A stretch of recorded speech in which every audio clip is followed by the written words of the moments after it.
Sr. Presidente. Quero começar por cumprimentar o Sr. Doutor, agradecer-lhe a exposição que aqui nos deixou, as preocupações que a Comissão Nacional de Proteção de Dados tem suscitado sobre esta matéria, porque elas não são exclusivas, nem se iniciaram com este processo legislativo, mas que têm suscitado relativamente a esta matéria, têm sido acompanhadas muito perto pelo PCP e portanto, agradecer-lhe também os esclarecimentos adicionais que nos prestou nesta audição.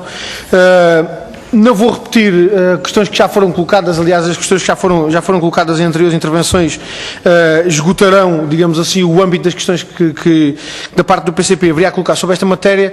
Queria, ainda assim, de forma muito objetiva, colocar uma ou duas questões que talvez permita uma falta de modéstia, arrumar, digamos assim, a perspectiva sobre esta questão de outra forma. E a primeira tem que ver com um conjunto de questões já aqui foi colocado e que tem que ver com a diferenciação entre a identificação do veículo e aquilo que é a identificação de quem o conduz ou de quem é o seu proprietário. Há ou não absoluta necessidade de confusão entre estas duas questões? Porque eu julgo que essa é uma questão que permite avançar relativamente à discussão das soluções concretas que se vão sugerindo. Portanto, mesmo considerando todas estas questões, nomeadamente esta questão referida pelo Sr. Deputado que me antecedeu, que tem que ver com a emergência e o socorro, ou seja, se há absoluta necessidade de criação de um sistema que conjuga a informação relativa ao veículo com aquilo que é a informação pessoal relativamente ao seu condutor ou em relação ao seu proprietário. Uma outra questão tem que ver com a própria consolidação da informação relativamente a essas duas dimensões, portanto, relativas ao cidadão e ao veículo, a consolidação de toda essa informação numa única base de dados. Porque parece-nos que da resposta a estas duas questões poderá depender a maior ou menor facilidade na definição daquilo que são os requisitos objetivamente admitidos para a construção de um eventual sistema que procure corresponder a estas necessidades e a estes objetivos que estão colocados na discussão desta proposta de lei. Ou seja, aquilo que tem que ver com a circulação dos veículos e as condições para a circulação dos veículos, parece-nos que não tem rigorosamente nada a ver com a identificação de quem conduz o veículo ou de quem é o seu proprietário. Essa informação é uma informação que, do nosso ponto de vista, não tem necessariamente que estar relacionada com a informação relativa ao veículo, muito menos deverá estar concentrada numa única base de dados.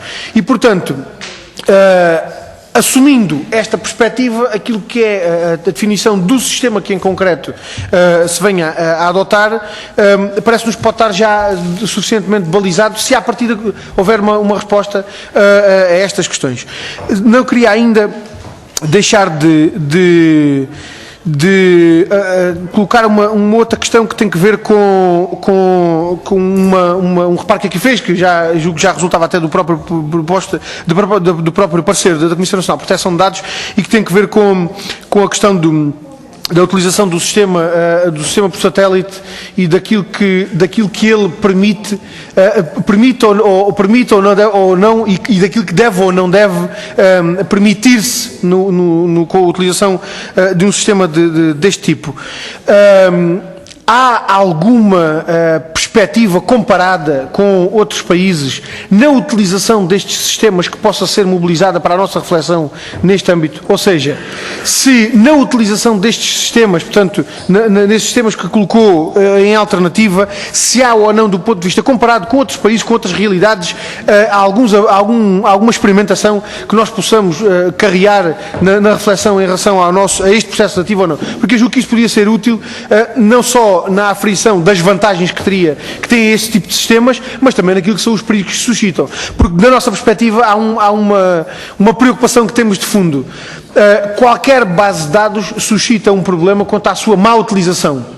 E, portanto, qualquer base de dados mal utilizada é um perigo. E, portanto, na constituição das bases de dados nós temos que ter sempre essa preocupação de precaução relativamente àquilo que se deve ou não deve autorizar como constituição de bases de dados, e esse é o princípio da precaução que, da nossa parte, nós não estamos dispostos a prescindir.